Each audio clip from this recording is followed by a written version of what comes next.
오늘 말씀 제목 따릅니다. 믿는 자의 변화와 성장. 믿는 자의 변화와 성장이라는 제목으로 함께 말씀의 은혜를 나누겠습니다. 우리가 하나님을 믿을 때에 믿음이 있으면 반드시 변화가 있습니다. 또한 성장이 있습니다. 왜? 생명이기 때문에. 우리 가운데 예수를 믿음으로 생명이 우리 가운데 거하기 때문에 반드시 변화가 있고 성장이 있습니다. 오늘 여러분 예수님을 만난 삭개오, 놀라운 변화죠. 잠깐 예수님을 만났는데 이 일을 계기로 인해서 여리고성이라는 이름의 뜻이, 여리고라는 뜻이 하나님의 낙원이라는 뜻이거든요. 근데 하나님을 만나기 전까지는 낙원이 없었어요. 그러나 삭개오가 주님 만나고 난 다음에 전설에 의하면 이 한 사람의 회심, 삭개오의 회심을 통해서 여리고성 전체가, 어마어마한 도시였죠, 그 전체가 변화되는 역사를 경험했다고 이렇게 전설은 이야기합니다. 또 이 삭개오라는 이름은 삭개오, 일본 이름이 아니에요? 닥개오 동생 삭개오가 아니에요? 예? 삭개오 이름의 뜻이 뭐냐 하면 순결하다, 의롭다. 아마도 부모님 가운데 삭개오 이름을 지으면서 내 아들이 잘 자라서 순결하게 의롭게 살았으면 좋겠다, 그런 바람이 있었겠죠. 근데 삭개오의 인생을 되돌아보면 그는 세리장으로서 매국노같이 살았습니다. 그 당시에 로마의属국이었는데 세금을 걷어서 일정 부분은 로마에다 바치고, 여리고성 얼마나 풍부한 도시였냐 하면 무역의 중심지였고, 또 그리고 종려나무, 이 올리브 기름이 상당히 많이 나는 그런 도시였습니다. 그런 곳에서 세금을 걷어서 로마에다 보내고, 나머지는 세리장, 그냥 세무원 공무원 정도가 아니라 세리장이 바로 삭개오인데 얼마나 많은 부를 축적했는지 몰라요. 부자일지는 몰라요. 그러나 그의 마음가운데 늘 그의 이름에 걸맞는 삶을 살지 못했던 그런 안타까움이 있었겠죠. 이름 부를 때마다 삭개오야 삭개오 할 때마다 내가 의로운 존재인데, 순결한 존재인데 그렇게 살지 못하는 자기를 바라보면서 얼마나 마음 가운데 답답함이 있었겠어요. 근데 주님 만나고 나서 변화됩니다. 성장합니다. 이름 그대로 순결한 삶, 의로운 삶을 살게 되었다라는 거예요. 자, 그러면 오늘 예수님께서는 어떤 방법으로 삭개오를 변화시켰을까? 또 삭개오의 어떤 태도가 변화와 성장을 가져오게 됐을까? 오늘 여러분 이 말씀을 우리가 붙들고 우리도 믿는 자답게 변화되고 성장하는 복된 시간 되시기를 간절히 축복합니다. 첫 번째는 이 마음의 경직성, 완고함을 버려야 합니다. 한번 따라합니다. 완고함을 버리자. 완고한 고집, 이런 것들을 버려야 됩니다. 여러분 공동체도 그렇고 한 개인도 변화와 성장을 위해서는 반드시 어떠한 습관들, 경직성, 완고함들을 버려야 됩니다. 오늘 말씀 보니까 이 삭개오의 집에 예수님이 삭개오 집으로 들어갑니다. 들어갔더니 사람들의 반응이 특이합니다. 오늘 여러분 예수께서 이 삭개오 집에 들어갔다는 소문을 듣고 사람들의 반응이 어떤지 7절 같이 한번 읽습니다. 7절 말씀 시작. 무사람이 보고 수군거려 이르되 저가 죄인의 집에 유하러 들어갔도다 하더라. 사람들이 보고 수군거리는 거예요. 수군거리면서 아니 저 랍비 예수가 죄인의 집에 들어가네? 그 집에 들어가 있네? 이렇게 얘기하는. 그러니까 어떤 선입견, 편견감을 가지고 올바른 시선으로 바라보지 못하는 거예요. 여러분 우리가 이 땅을 살아갈 때 이런 편견, 선입견, 완고함이 있으면 절대 내 개인도 변화되지 않습니다. 나는 내가 신념이 있어? 나는 이런 고집이 있어? 여러분 그거 버리셔야 돼요. 나의 어떤 그 삶의 철학들, 나의 인생관들, 또 나의 신앙도 내 방식대로만 고집하는 것, 이것도 버려야 된다는 거예요. 이거 버리지 않으면 아무런 변화와 성장이 없다는 겁니다. 오늘 여러분 변화의 시초가 누구부터 시작되냐? 삭개오로부터 시작이 됩니다. 삭개오는 그 여리고의 세리장이었습니다. 어찌 보면 어른이죠. 유력인이죠. 그리고 유명인이죠.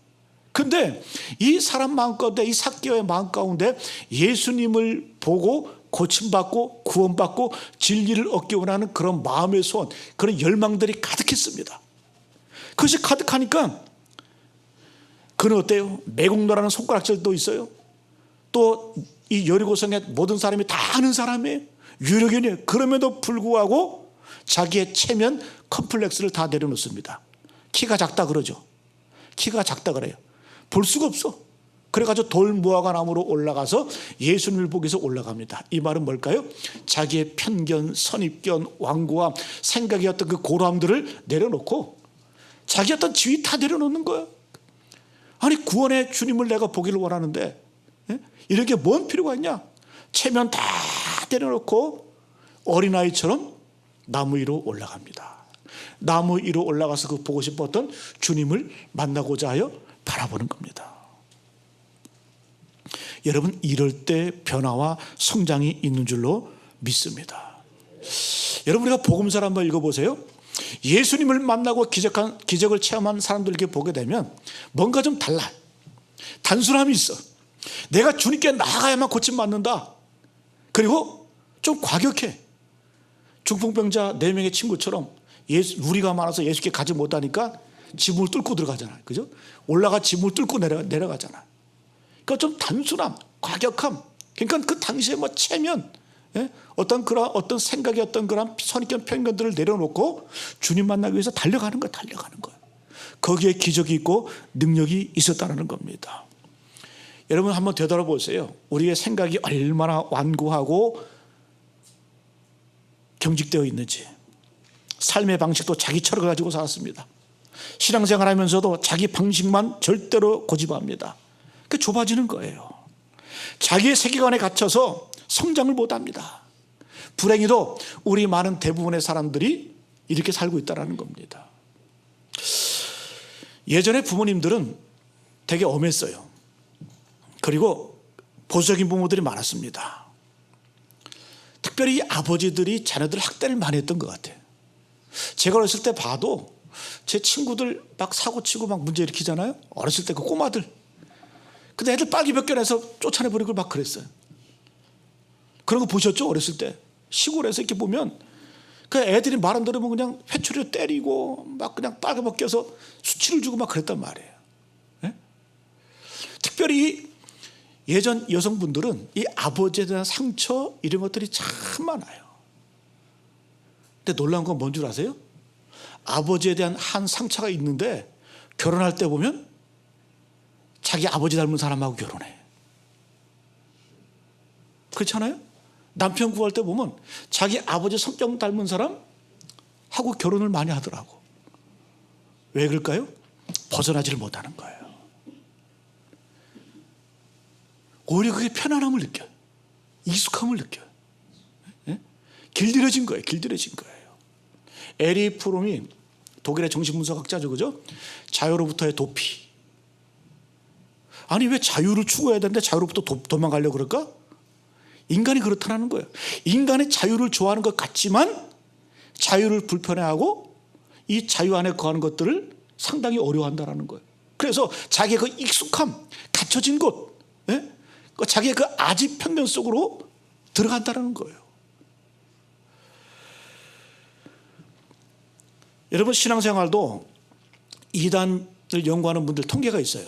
어떤 사람들이 이단에 많이 빠지냐.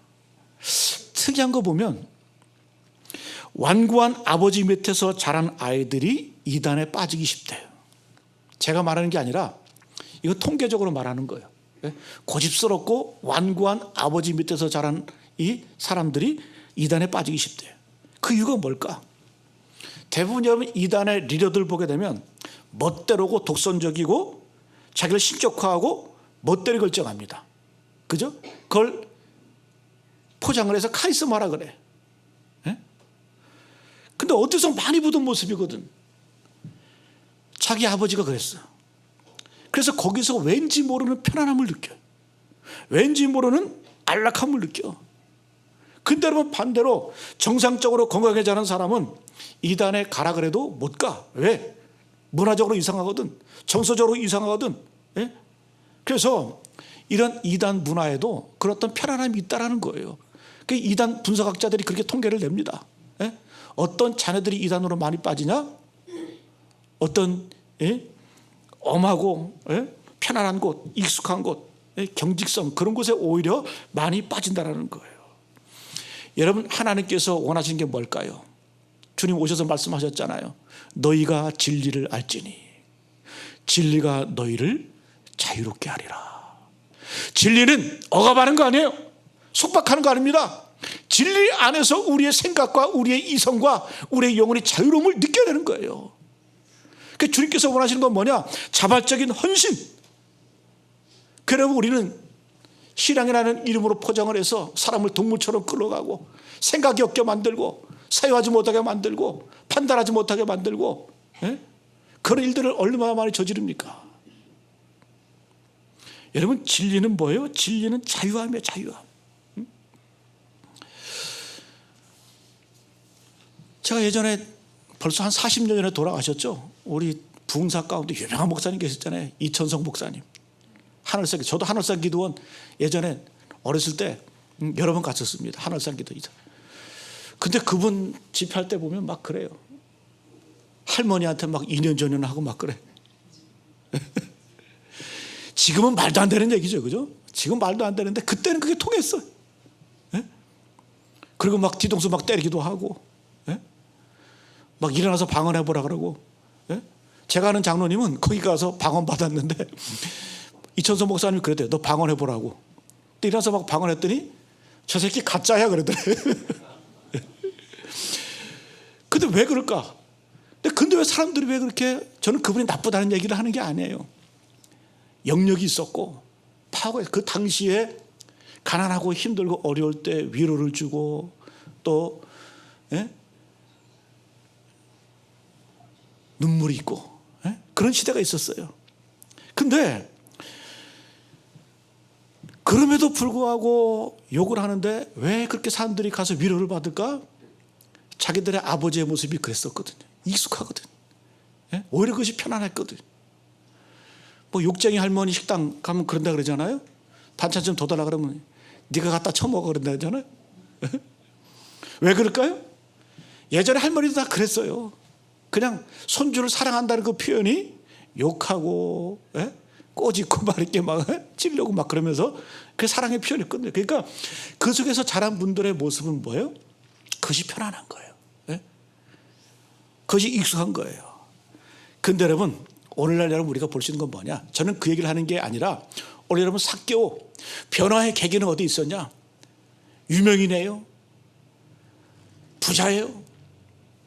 누구나 다 아는 사람이에요. 그럼에도 불구하고 자기 체면 다 내려놓고 자기의 어떤 그러한 사회적인 위치 내려놓고 그냥 뽕나무로 올라가는 거예요. 얼마나 순수합니까? 얼마나 어린아이 같습니까? 여기에 변화의 능력이 있다는 거예요. 여러분, 이러한 순수함, 이런 어린아이 같은 이런 마음을 소유하시기를 간절히 축복합니다. 여러분, 이스라엘 백성들 출애굽하면서 노예생활 하면서 하나님께서 모세를 통해서 구원해 내셨잖아요. 그럼에도 불구하고 이 출애굽한 이스라엘 백성들은 끊임없이 애굽을 그리워합니다. 노예생활, 애굽을 그리워하고 생각합니다. 민수기 11장 5절 보게 되면 우리가 애굽에 있을 때에는 값없이 생선과 오이와 참외와 부추와 파와 마늘들을 먹은 것이 생각나거늘. 이거 거짓말하는 거죠. 무슨 노예가 값없이 공짜로 생선을 먹고 오이를 먹고 참외를 먹고 포장하는 거죠. 포장하는 거죠. 이 말은 뭐예요? 광야는 모든 게 새롭거든요. 익숙하지 않거든. 그게 불편한 거예요. 힘든 거예요. 그러나 그들이 애굽에서 노예 생활을 할지언정 그곳에는 어떻게 해요? 어떤 루틴이 있는 거예요. 편했다라는 거예요. 그래서 이 하나님께서 그들을 자유인이 되게 하셔서 출애굽시켰음에도 불구하고 애굽에 있을 때에는 생각나거늘 이런 말도 안 되는 그러한 일들을 한다는 거예요. 이 말은 뭘까요? 이걸 쉽게 말하면 노예의 근성이라는 거예요. 노예에 익숙해지는 거예요. 종의 모습에 익숙해지는 거예요. 반대로 광야로 나오니까 다 새롭거든. 너무 힘들거든. 새로운 것들을 찾아가야 변화가 되는데 예? 하나님의 의도는 뭡니까? 노예였던 이스라엘 백성을 구원해내서 하나님을 예배하는 예배자, 자유인, 자발적인 예배자로 만들기 원하시는데 끊임없이 인간은 노예 근성 때문에 노예였던 그것으로 돌아가려고 하는, 회개하고자 하는 어떤 그러한 어떤 그 욕심, 욕구들이 끊임없이 작동을 하는 겁니다. 그런데 여러분, 이걸 깨는 게 쉽지 않아요. 혹자는 그런 말을 합니다. 하나님이 애굽에서 이스라엘을 빼내는 데에는 단 하루가 걸렸다. 그런데 그 이스라엘 안에 있는 애굽을 빼내는 데는 40년이 걸렸다. 그만큼 힘든 거예요.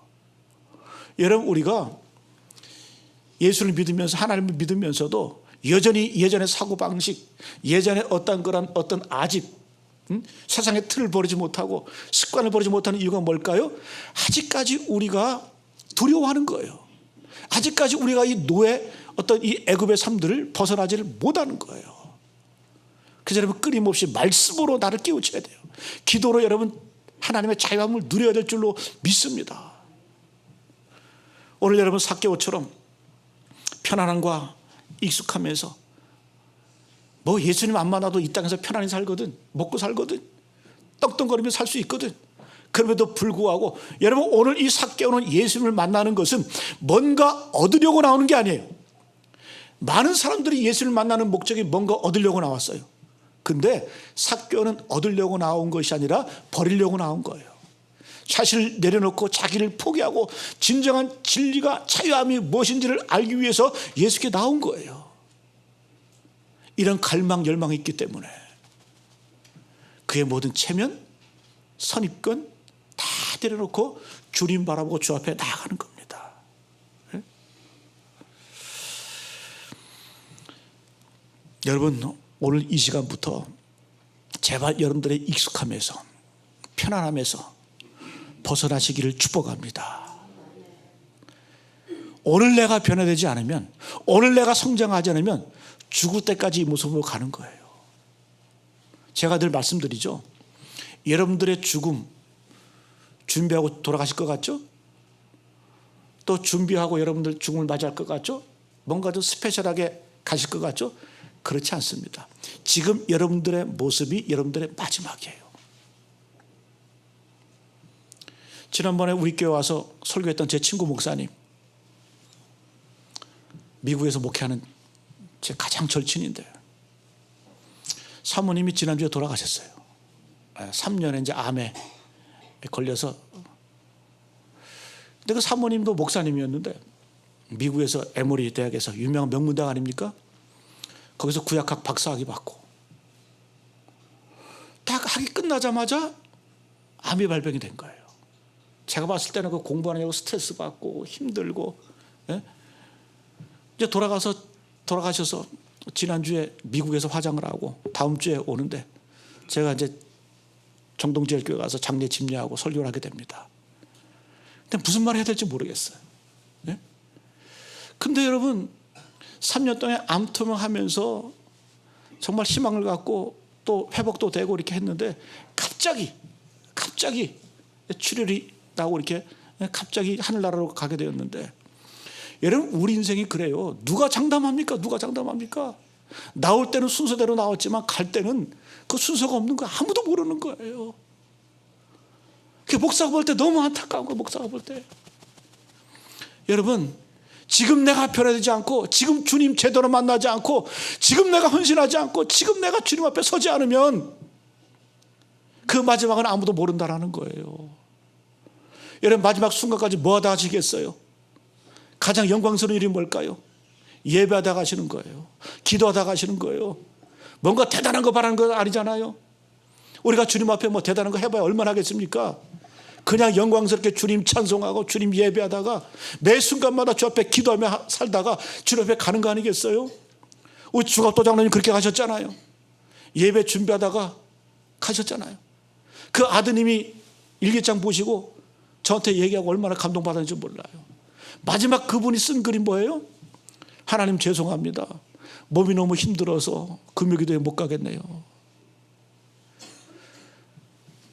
그 아드님이 그 글을 보고 저한테 말씀을 해주시는데, 우리 장로님 영광스럽다 참. 자네들에게 마지막 신앙의 유산 남기고 가셨잖아요. 응? 여러분 지금 변화되시고 지금 하나님 앞에 헌신하시기를 축복합니다. 네? 지금 금 중에 제일 좋은 금은 지금이에요. 네? 괜히 얘기했네요. 그죠? 두 번째 뭐 따라합니다. 용납하고 축하하라. 이 삭개오가 변화된 계기는 뭔 줄 아세요? 예수님의 용납 그리고 축하하는 그 마음이에요. 축복이 아니라 축하입니다. 예수님께서 삭개오를 다루는 방법은 딱 두 가지입니다. 삭개오를 용납해 주시는 거예요. 그 다음에 축하해 주시는 거예요.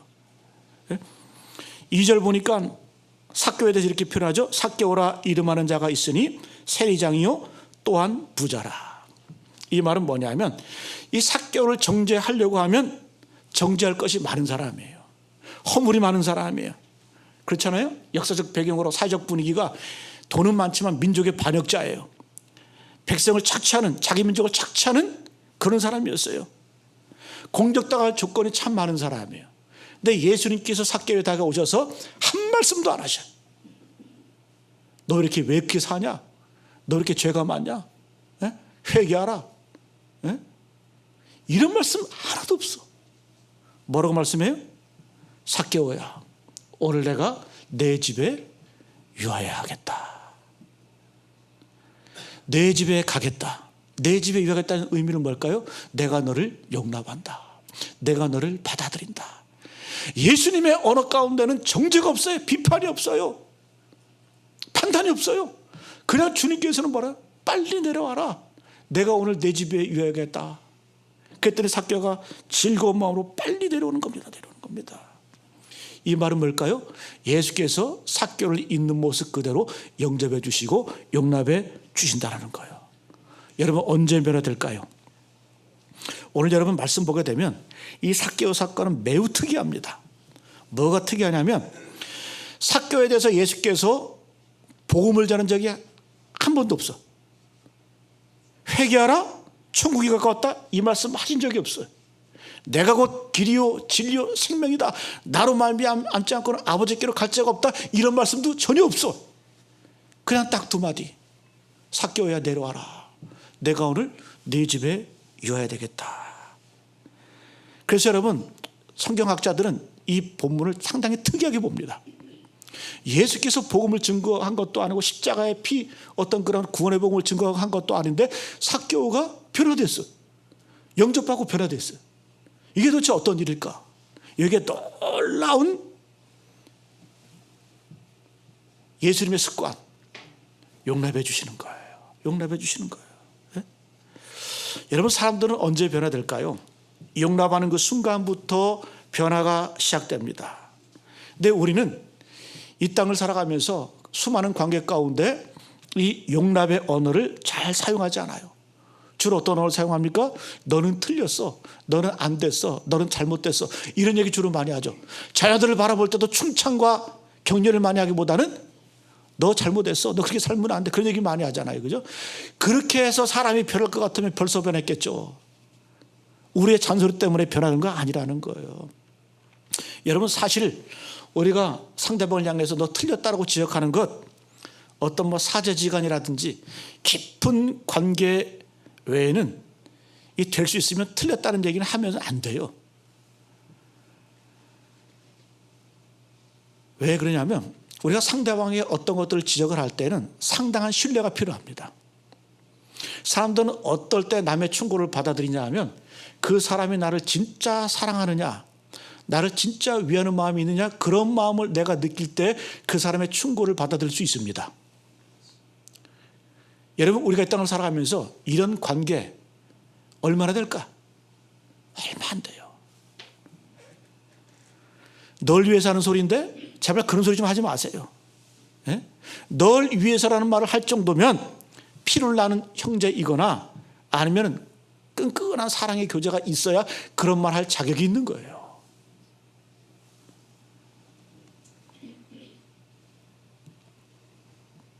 오늘 여러분 주님 보세요. 삭개오를 향해서 정죄, 비판, 판단 전혀 없어. 축하해 주는 거예요. 용납해 주는 거예요. 오늘 내 집에 유하겠다. 용납하니까 그 다음에 삭개오가 어떻게 해요? 예수님을 집으로 모셔간 다음에 잔치를 베풀고, 그 다음에 식사를 같이 하잖아요. 근데 갑자기 식지도 않았는데 예수님이 뭐 밥 먹다가 중요한 얘기, 심각한 얘기 하셨겠어요? 예수님도 드시기 바빴지. 근데 갑자기 삭개오가 일어나가지고 뭐라고 말을 하냐? 주여, 주여, 제가요 내 재산의 절반을 팔아서 가난한 자들에게 주겠습니다. 그리고 내가 누구의 것을 속여 빼앗은 일 있으면 네 배로 갚겠습니다. 시키지도 않았는데 이게 뭐예요? 놀라운 변화하며 성장 아닙니까? 그러니까 예수님께서는 그냥 용납해 주시고 그냥 받아들여 주셨는데 삭개오는 그 사건 때문에 벌떡 일어나서 내 재산 얼마나 많겠어요? 내 재산의 절반을 팔아서 가난한 자들에게 주겠습니다. 그 다음에 그 당시 여러분 속건제라고 그러죠. 남에게 상해를 입혀서 그 손해 배상을 할 때에는 원금의 5분의 1을 보태서 갚으면 되는 거예요. 근데 오늘 여러분 이 삭개오는 뭐라고 말해요? 네 배로 갚겠습니다. 완전한 청산, 완전한 죄의 청산을 상징하는 거죠. 그랬더니 예수님의 리액션이 대단해요. 오늘 말씀 한번 볼까요? 야, 이 집에 구원이 이르렀다. 그리고 이제 너도 아브라함의 자손이다. 요 말을 한마디로 말하면 이건 뭐예요? 예수께서 축하해 주시는 거예요. 축하해 주시는 거예요. 우리 한번 읽어볼까요? 9절 말씀. 9절 말씀 시작. 예수께서 이르시되 오늘 구원이 이 집에 이르렀으니 이 사람도 아브라함의 자손이미로다. 할렐루야. 두 가지를 말씀하세요. 이 집에 구원이 이르렀다. 그 다음에 이 사람도 아브라함의 자손이다. 이 말씀은 예수님께서 축하해 주시는 거예요. 격려해 주시는 거예요. 네? 여러분, 그래서 여러분 결단하세요. 이렇게 마음 먹으세요. 내가 인생 살아가면서 축하만 하고 살겠다. 저도 이 말씀 준비하면서 결단했어요. 웬만하면 되도록이면 그냥 축하의 말을 하며 살겠다. 축하하고 오늘 너무 이쁘네. 애가 잘 됐다며, 결혼한다며, 직장 얻었다며 배 아파하는 게 아니라, 그죠? 축하해주고 축하해주면서 그게 여러분 나도 변화되는 것이고 사람도 변화되는 겁니다. 이게 여러분 하나님의 언어고 예수님의 언어입니다. 하나님께서 우주 만물을 창조하신 다음에 제일 먼저 하신 말씀이 뭐예요? 심히 좋았더라. 아우 좋네. 좋아. 창조하실 때마다 보기에 좋았더라. 그리고 사람을 창조하신 다음에 심히 좋았더라. 하나님의 언어 가운데는 부정적인 단어가 없어요. 좋았더라, 심히 좋았더라. 이 좋았다라는 표현이 히브리어로 토부. 좋았다, 선하다, 아름답다, 모든 것이 합력하여 선을 이루느니라. 이게 토부거든요. 토부. 그러니까 예수님의 언어, 예수님의 그 생각 가운데는 축하해 주는 말. 이것 때문에 삭개오가 변화되는 겁니다. 미국의 지멘스 목사라는 분이 계세요. 상당히 유명한 분인데 이분이 이런 얘기를 합니다. 사람을 정죄하는 일은 성령의 소관이다. 다시 한번요. 사람을 정죄하는 일은 성령의 소관이다. 오직 성령님만이 깨닫게 하시고 우리의 죄를 알게 하시는 분이지 사람이 함부로 상대방에 대해서 정죄하고 비판하는 것, 이거 월권이라는 거예요. 그 지멘스 목사님이 사람을 정죄하는 일은 성령의 소관이시다. 그래서 우리는 항상 축하해주고 용납해주고 용서해주면 많은 열매를 거두게 될 줄로 믿습니다. 근데 이 목사님 일화가 있어요. 소개해주고 있는데 이 당시에 미국에서는 이 길을 운전하다 가다 보면 히치하이킹, 그죠? 남의 차 얻어 타고 가는 경우가 많잖아요. 영화에도 보면, 그죠? 손 막 이렇게 하면, 그죠?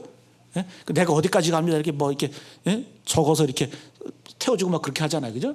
근데 이 목사님이 어느 지방에 설교하러 갔다 오시다가 어떤 사람이 길에서 손을 들더래요. 그러니까 이제 태워줬죠. 태워주니까 이 사람이 타자마자 욕을 해드리는 거예요. 목사님에 대해서 욕을 하는 게 아니라 누군지도 모르니까 자기가 아는 사람들 막 30분을 막 욕을 해드리는 거예요. 누군 이렇고 누군 이렇고 뭐 세상이 이렇고 사회가 이렇고 정치가 이렇고 막 비판하고 하더라는 거예요. 근데 이 목사님이 막 듣기 싫은데도 불구하고 한 30분을 같이 갔대. 혼자 막 퍼붓더라는 거예요. 그래가지고 마지막 5분 남았는데 이 목사님이 이제 5분밖에 안 남았습니다, 이렇게 얘기를 했대요.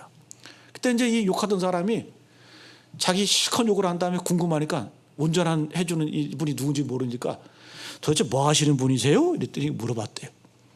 저는 목사입니다. 그랬더니 아니 나하고 똑같이 생겨가지고 목사인지 몰랐다고. 그래서 하는 얘기가 뭐냐면, 아니 목사님이면 내가 욕을 할 때 왜 가만뒀습니까? 좀 뭐 이렇게 좀 제지도 좀 하고 좀 좋은 얘기도 좀 저기 해주시지, 이렇게 이러더라는 거예요.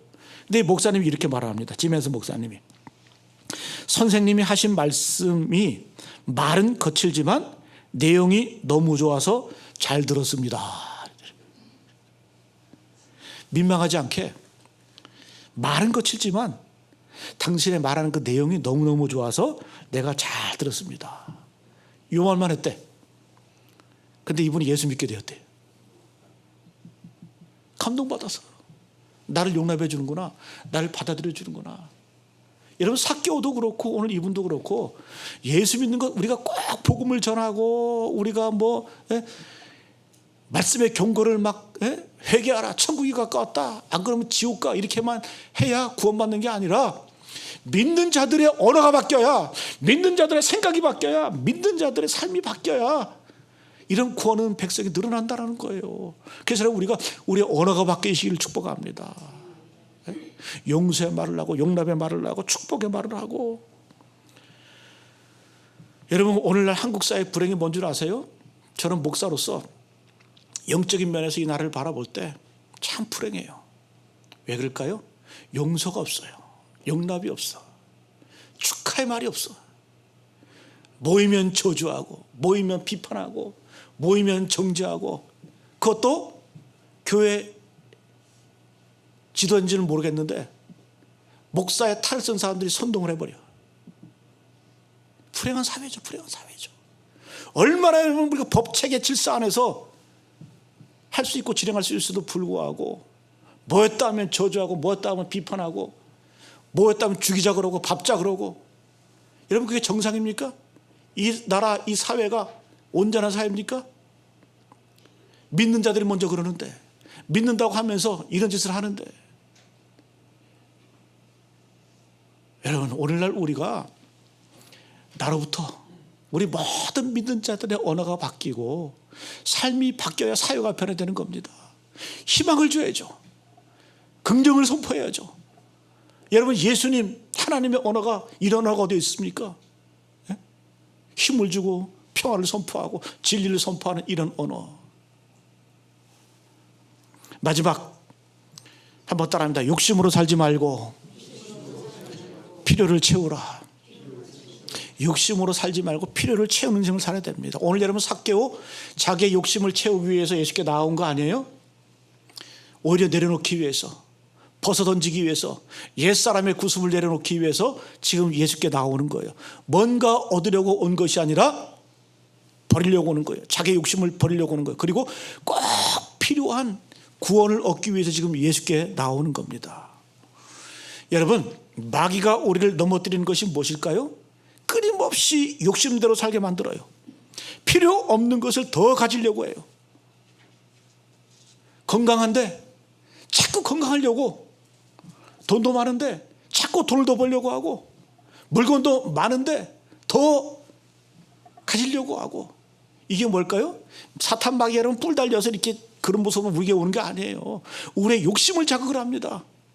그 욕심을 자극해서 우리를 사망에 빠뜨리려고 그래요. 욕심이 잉태한 즉 죄를 낳고, 죄가 장성한 즉 사망을 낳느니라. 그래서 사단 마귀의 유혹은 뭐야? 끊임없이 우리 인간의 욕심을 자극을 해서 예수님에게 시험하는 게 뭡니까? 돌로 떡을 만들라, 성전에서 뛰어내려라, 그리고 천하만국을 보여주면서 내게 한 번만 절하면 내가 다 주겠다. 욕심을 자극하는 거 아닙니까? 육신의 정복, 안목의 정력, 이성의 자랑으로 예수께 나오는 거잖아요. 똑같이 우리에게도 사단 마귀는 시험을 합니다. 더 가지려고 하고, 더 누리려고 하고. 그러면서 어떻게 합니까? 시간을 낭비하게 만들어, 인생을 허비하게 만들어. 결국 마지막 주님 배울 때에 후회하게 만들어요. 이게 바로 사탄마귀. 그래서 우리는 이 땅을 살아갈 때 욕심으로 사는 것이 아니라 필요를 채우면서 살아가시기를 축복합니다. 우리가 아이 키울 때 그러잖아요. 애가 필요한 것만 주지 애가 달라는 거 다 줍니까? 이거 사줘 저거 사줘 그러면 다 사줍니까? 아니잖아요. 우리가 아이에게 원하는 것 주는 것이 아니라 필요한 것을 주는 게 부모의 마음이에요. 하나님께서 우리에게 꼭 필요한 건 뭘까요? 우리 부모님들도 그렇잖아요. 아이에게 필요한 것이 있으면 생명 걸고 주잖아요. 하나님도 우리에게 필요한 거 생명 걸고 주셨어요. 우리에게 필요한 게 뭡니까? 우리가 사순절을 보내면서 십자가를 묵상하면서 예수께서 이 땅에 오실 의미가 뭘까요? 우리 인간에게 가장 필요한 그 구원의 은총, 구원을 주시기 위해서 하나님의 아들이신 예수께서 이 땅에 오셔서 죽으셨잖아요. 그러니까 예수님의 인생은 뭐다? 우리의 욕구를 채우기 위해서 이 땅에 오신 것이 아니라 우리의 진정한 필요, 구원을 위해서 이 땅에 오신 줄로 믿습니다. 그래서 우리가 그분을 믿고 하나님의 자녀가 되었고 천국 백성이 된 줄로 믿습니다. 오늘 여러분 10절에 보니까 예수께서 분명히 딱 요약해 버리시잖아요. 내가 이 땅에 왜 왔는 줄 아느냐? 10절 같이 보겠습니다. 10절 말씀 시작. 인자가 온 것은 잃어버린 자를 찾아 구원하려 함이니라. 예수께서 딱 한마디 하시는 거예요. 내가 온 것은 잃어버린 자를 찾아 구원하기 위해서 왔다. 다른 거 다 필요 없다. 다른 거 다 필요 없다. 구원받게 하기 위해서. 여러분, 우리의 가장 큰 욕이 뭔 줄 아세요? 욕심이에요. 욕심. 비만도 욕심이죠.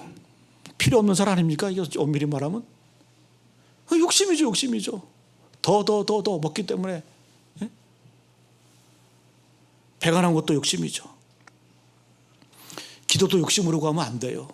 야고보서 4장 2절 이하의 말씀. 너희가 얻지 못함은 구하지 아니하기 때문이요 구하여도 받지 못함은 정욕으로 쓰려고 잘못 구하기 때문이라. 그래서 우리 믿는 자들은 욕심을 채우는 것이 아니라 필요를 채우는 인생이 되시길 간절히 축복합니다. 초대교회가 강력한 이유가 뭘까요?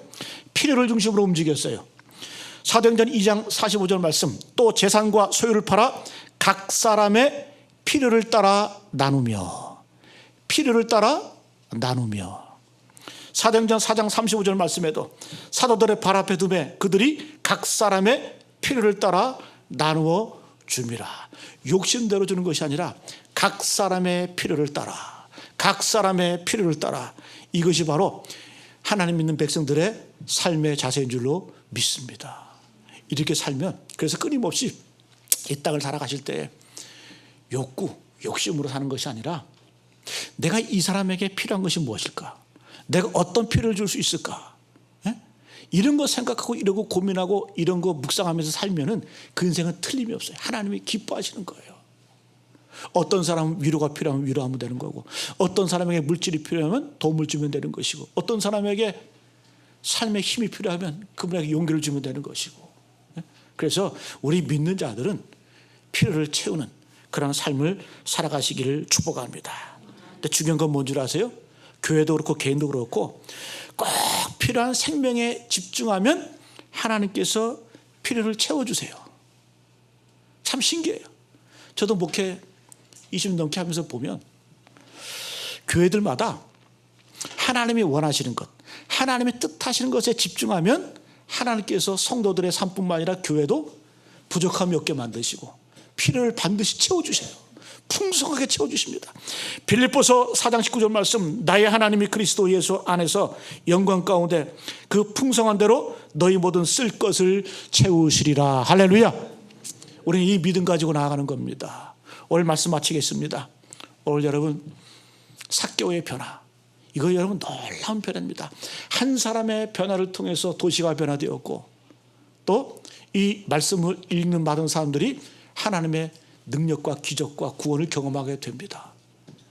여러분, 첫 번째, 삭개오도 그렇고 예수님도 그렇고 삶의 경직성, 완고함, 자기 생각, 자기 편견, 선입관, 늘 이걸 깨트리는 연습하셔야 돼요. 내가 옳다는 생각 버리셔야 돼요. 내가 진리입니까? 내가 옳게? 두 번째는 예수님처럼 늘 용납해주고 축하해주고 격려해줄 때에 구원이 이르르고 하나님의 자녀, 아브라함의 자녀된 그런 축복을 누리게 됐다는 거예요. 마지막 우리 인생은 욕심 따라 사는 인생이 아닙니다. 늘 필요를 채우고 필요를 구하면 하나님께서 그 필요에 맞게 풍성함으로 우리 인생을 인도해 주실 줄로 믿습니다. 이러한 삶을 살아가시는 우리 모두 되시기를 축복합니다.